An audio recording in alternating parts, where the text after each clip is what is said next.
السلام علیکم۔ سنی علی کی فتح ٹمبکٹو۔ یہ واقعہ تاریخ السودان اور تاریخ الفتاش میں تفصیلاً مذکور ہے۔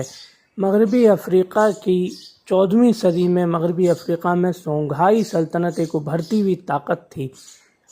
سنی علی اس کے پہلے اور عظیم فاتح تھے، عظیم حکمراں تھے، جن کا دور سلطنت 1464 تا 1492 عیسوی تھا۔ 1468 عیسوی میں سنی علی نے موجودہ مالی کے مشہور اور بڑے شہر ٹمبکٹو کا محاصرہ کیا۔ چند ماہ کے محاصرے کے بعد چند سال کے محاصرے کے بعد یہ شہر سونگھائی سلطنت میں شامل ہو گیا۔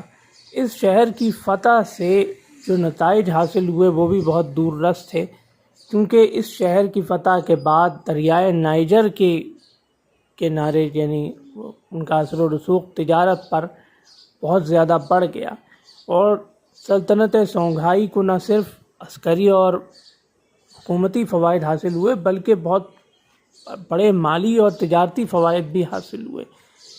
سنی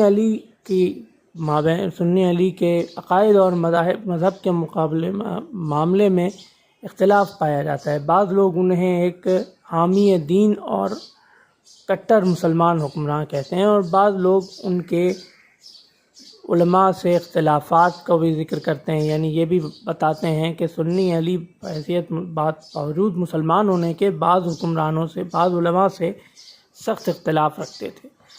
تو یہ تھا سنی علی کی زندگی کے متعلق ایک مختصر واقعہ اور فتح ٹمبکٹو کی مکمل رویداد۔